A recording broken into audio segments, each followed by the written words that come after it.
పెద్దల సభను గౌరవించే విధంగా చంద్రబాబు నాయుడు గారు, తెలుగుదేశం పార్టీ జాతీయ అధ్యక్షులు, ముఖ్యమంత్రి గారైనటువంటి చంద్రబాబు నాయుడు గారు ఈ ఎలక్షన్లో ఏదైతే లోకల్ బాడీస్ ఎమ్మెల్సీ ఎలక్షన్ ఉందో దాంట్లో పోటీ చేయకూడదని నిర్ణయించుకున్నామండి. వారు ఆదేశాల మేరకు, ఎందుకంటే రాజకీయాల్లో విలువలు శాశ్వతం అనే ఆలోచనతో ఈరోజు చంద్రబాబు నాయుడు గారు ఈ నిర్ణయం తీసుకున్నారని చెప్పి మీకు తెలియజేస్తున్నాం. ఎందుకంటే కూటమి అధికారంకి వచ్చిన దగ్గర నుంచి కూడా ప్రజాస్వామ్య విలువలు కాపాడాలి అన్న విధంగా నిర్ణయాలు తీసుకోవడం జరుగుతుందని కూడా మీకు తెలియజేస్తున్నాం. అలాగే మీరు చూసే ఉంటారు, ఎప్పుడు కూడా విలువలు శాశ్వతం తప్ప రాజకీయాలు కాదు. గతంలో మీరు చూసుకుంటే జగన్మోహన్ రెడ్డి గారు అధికారం శాశ్వతం అనే విధంగా ప్రతిపక్ష నేతల గొంతుకు నొక్కి అక్రమంగా వాళ్ళని అరెస్ట్ చేసి అనేక విధాలుగా వారు గెలిచినటువంటి తీరు మీరు చూశారు. అలా నియంత్ర పోకడలతో వెళ్తున్నటువంటి వ్యక్తులకి ప్రజలు బుద్ధి చెప్పేటటువంటి విషయం కూడా మీరు గత ఎలక్షన్ లో చూశారని చెప్పేసి, ప్రతి ఒక్కరు కూడా చూశారని చెప్పి ఈ సందర్భంగా తెలియజేస్తున్నాం. అందుకే చంద్రబాబు నాయుడు గారు ఈరోజు ప్రజాస్వామ్యానికి విలువిస్తూ మరి ఈ నిర్ణయం తీసుకోవడం జరిగిందని చెప్పి కూడా మేము తెలియజేస్తున్నాం. అలాగే పెద్దల సభ అనేసరికి మేధావులు అందరూ కూడా ఉంటారనే ఆలోచన. గతంలో జగన్మోహన్ రెడ్డి గారికి అందులో సంఖ్య లేదని, బలం లేదని ఆ సభనే రద్దు చేద్దామని ఆలోచన చేసినటువంటి, గెలవాలనుకుంటే ఈజీగా గెలవచ్చు, కానీ అధికారం ఇచ్చింది ప్రజలు ఈ రాష్ట్రాన్ని పునర్నిర్మాణం చేయడానికి, ఈ రాష్ట్రాన్ని అభివృద్ధి బాటలో నడపడానికి అనే విషయానికి విలువిస్తూ ఈరోజు ఎమ్మెల్సీ ఎలక్షన్ లో పోటీ చేయడం జరగట్లేదని చెప్పేసి మేము తెలియజేస్తున్నాం. అలాగే మాకు ప్రజల యొక్క అండ ఉంది, ప్రజల యొక్క ఆశీస్సులు ఉంది. ఈరోజు మేము ఒకసారి కానీ పోటీ చేయదలుచుకుంటే పిలిస్తే అందరూ వస్తారు, కానీ అది రాజకీయంలో ఆల్రెడీ వాటిని తెరలేపకూడదనే ఉద్దేశంతోనే ఈరోజు మేము ఇది విరమించుకుంటున్నామని చెప్పేసి మీకు తెలియజేస్తున్నాం. అలాగే ఇప్పటికే చాలా మంది ఒక మాట చెప్తున్నారు, ఈ మాట గమనించాల్సినటువంటి ఒక విషయం. చట్టసభల్లో ప్రతిపక్షం లేనటువంటి పరిస్థితి ఉంది, ప్రతిపక్ష హోదా కూడా లేనటువంటి పరిస్థితి అక్కడ ఉంది. కనుక అట్లీస్ట్ వీళ్ళకి కొంత సంఖ్య ఉంది కనుక అందులోనైనా సరే వాళ్ళు సక్రమంగా ఒక ప్రతిపక్ష పాత్ర పోషించాలనే ఆలోచన కూడా, ఎందుకంటే ప్రజాస్వామ్య విలువలు కాపాడాలనే ఉద్దేశంతో మరి ఈ నిర్ణయం తీసుకున్నామని చెప్పేసి కూడా తెలియజేస్తూ సెలవు తీసుకున్నాం. ఎమ్మెల్సీ ఎలక్షన్స్ లో తెలుగుదేశం పార్టీ స్వచ్ఛందంగా ఈరోజు పోటీని విరమించుకోవడం అనేది నిజంగా చెప్పాలంటే ఒక విలువలకి, అంటే రాజకీయాల్లో విలువలకి ఇవ్వటంలో ఒక మైలురాయి వంటిదని చెప్పి మనందరం కూడా అనుకోవాలి. దీనికి ప్రత్యేకంగా ఇప్పుడే మన రాష్ట్ర అధ్యక్షులు పల్లాశ్రీని గారు కూడా చాలా క్లియర్ గా చెప్పారు. ఏ ఉద్దేశంలో మేమందరం కూడా ఈ రోజు ఈ కార్యక్రమం, అంటే ఈ పోటీలోని మేము పోటీ చేయకూడదని నిర్ణయించుకున్నాం అన్న విషయాన్ని కూడా క్లియర్ గా చెప్పారు. అయితే లాస్ట్ ఇక్కడ ఈ సందర్భంలోని కొన్ని విషయాలు కూడా మీ అందరికీ కూడా గుర్తు చేయాలి. ఇదే ఎంపీటీసీ ఎలక్షన్స్ అప్పుడు నోటిఫికేషన్ వచ్చిన తర్వాత వాళ్ళు అధికారంలో ఉండి మేము ప్రతిపక్షంలో ఉండేటప్పుడు ఎంపీటీసీ ఎలక్షన్స్ కి నామినేషన్ వేయటానికి కూడా మమ్మల్ని చాలా ఇబ్బంది పెట్టిన సందర్భాలు కూడా ఉన్నాయి. నామినేషన్ పత్రాలని సంచుల్లో దాచుకొని చాలా భద్రంగా, ఎవరు చూడకుండా, ఎవరైనా చూస్తే మమ్మల్ని కొడతారేమో, ఎవరైనా చూస్తే మా నామినేషన్ పేపర్లు చించేస్తారేమో భయంతో ఆ రోజుల్లోని కూడా చావుకి ఎదురెళ్లి చాలా మంది కార్యకర్తలు ఎంపీటీసీల కింద, జడ్పీటీసీల కింద నామినేషన్లు వేశారు. ఆ రోజు అక్కడ ఇక్కడ అని లేదు, ప్రతి చోట కూడా దాడులు నిర్వహించారు. కనీసం నామినేషన్ వేయడానికి కూడా మా కార్యకర్తల్ని ముందుకు రానివ్వకుండా భయభ్రాంతులకు గురి చేసిన సందర్భాన్ని కూడా ఈ రోజు గుర్తు చేసుకోవాలి. ఆ సందర్భంలో గౌరవ చంద్రబాబు నాయుడు, ఇప్పుడు సీఎం చంద్రబాబు నాయుడు గారు ఆ రోజు నిర్ణయం తీసుకొని ఎంపీటీసీ ఎలక్షన్స్ ని మేము బాయ్కాట్ చేసాం. ఆ రోజు లోకల్ ఎలక్షన్స్ మేము బాయ్కాట్ చేసాం. ఆ రోజు బాయ్కాట్ చేసిన తర్వాత మళ్ళా తిరిగి ఈ రోజు ఆ ఎమ్మెల్సీ ఎలక్షన్స్ లో ఈ స్థానిక సంస్థల ఎమ్మెల్సీ ఎలక్షన్స్ లో పోటీ చేయడం అనేది నైతికత కాదు, అది విలువలకి విరుద్ధంగా ఉంటుంది అని ఒకే ఒక ఉద్దేశంతో ఈ రోజు గౌరవ చంద్రబాబు నాయుడు గారు ఈ నిర్ణయం తీసుకున్నారు. చాలా మంది బయటకు వచ్చి ఈ రోజు ఏదేదో మాట్లాడుతున్నారు అనమాట. అంటే వీళ్ళకి ఏంటంటే వాపుకి బల్పుకి తేడా లేని వాళ్ళందరూ కూడా వైఎస్ఆర్సీపీ పార్టీలోనే ఉండటం కూడా మన దౌర్భాగ్యం. వాళ్ళ పరిస్థితి ఎలా ఉందంటే ఈ రోజు మేమేదో భయపడిపోయాం, అలా భయపడిపోయాం, ఇలా భయపడిపోయాం అంటున్నారు. ఒక్కసారి చరిత్రను గుర్తు తెచ్చుకోండి. ఎన్నో సంవత్సరాలు కాదు, జస్ట్ ఒక్క సంవత్సరం, ఒక 2 నెలలు ముందుకెళ్ళండి, దానికి ఒక సంవత్సరం ముందుకెళ్ళండి. మీరందరూ కూడా మాకు ప్రతిపక్ష హోదా కూడా తీయించేస్తాము, అటు నుంచి 3 వస్తే ఇటు నుంచి 3 వస్తే అని చెప్పేసి ప్రగల్భాలు పలికినప్పుడు 21 సీట్లని కూడా అందరూ కూడా గెలిచిన 23 సీట్లలో కూడా 4 మీరు లాక్కున్న తర్వాత కూడా మేము ఆ రోజు ధైర్యంగా నిలబడి ఎమ్మెల్సీ ఎలక్షన్స్ లో 3 ఎమ్మెల్సీలను గెలుపొందిన పరిస్థితి కూడా మీకు గుర్తు చేయాలి. ఆ రోజు గెలుపొందినప్పుడు కూడా మేము ఉన్నది ప్రతిపక్షంలో, ప్రతిపక్ష హోదాలో ఉండి కూడా 3 ఎమ్మెల్సీ ఎలక్షన్లు గెలిపించుకున్నాం. అలాంటిది ఈ రోజు 164 మ్యాండేట్ ఇచ్చి 2 నెలలు అయింది. ఇంకా 2 నెలల ముందే మేము గవర్నమెంట్ ఫామ్ చేసాం. ఈ రోజు నిజంగా క్యాంపు పెట్టాలి, క్యాంపు పెట్టుకోవాలనుకుంటే మీ క్యాంపులు మేము బదలగొట్టలేమా? మేము క్యాంపులు పెట్టలేమా? మీకు తెలియదేమో, ఈ రోజుకి కూడా చాలా మంది ఎంపీటీసీలు ఎలక్షన్ అనేసరికి వైఎస్ఆర్సీపీ ఎంపీటీసీలు చాలా మంది మాకు టచ్ లోకి వచ్చారు.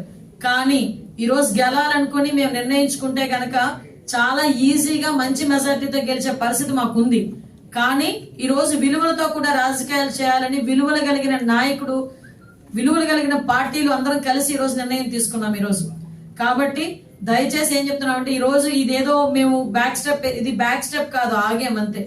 ఎందుకంటే విలువలకి గౌరవం ఇచ్చి, రాజకీయ విలువలకి గౌరవం ఇచ్చి ఆగిన పరిస్థితి ఇదంతా ప్రతి ఒక్కరు కూడా అర్థం చేసుకోవాలి. ఇంకొక విషయం ఏంటంటే ఇందాకే మన అధ్యక్షులు చెప్పారు, అసలు ఎమ్మెల్సీలే వద్దు, మండలిని రద్దు చేస్తామని చెప్పి ఆ రోజు ప్రకటించిన సంగతి కూడా ఈ రోజు మీ అందరికీ కూడా గుర్తు చేయాలి.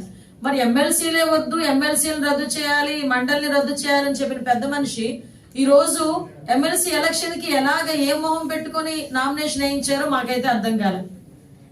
ఆ రోజు అయితే మండలి వద్దు, ఆ రోజు మండలి ఎందుకు వద్దు? ఆ రోజు మండలిలోని మా తాలూకా టీడీపీ తాలూకా బలం ఎక్కువగా ఉంది కాబట్టి ఆ రోజు మండలి వద్దు, ఈ రోజు మండలి కావాలి.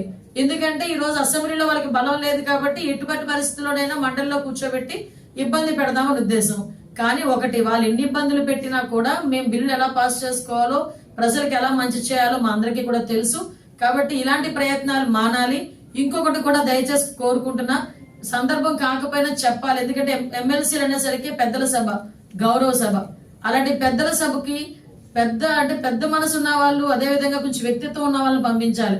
ఒకటి డ్రైవర్ని చంపినోడు ఒకడు ఎమ్మెల్సీ అనంతబాబు అని నిన్న మొన్న ఎపిసోడ్లు చూస్తున్నాం. ఇంకో ఎమ్మెల్సీ పరిస్థితి, శ్రీకాకుళం ఎమ్మెల్సీ పరిస్థితి.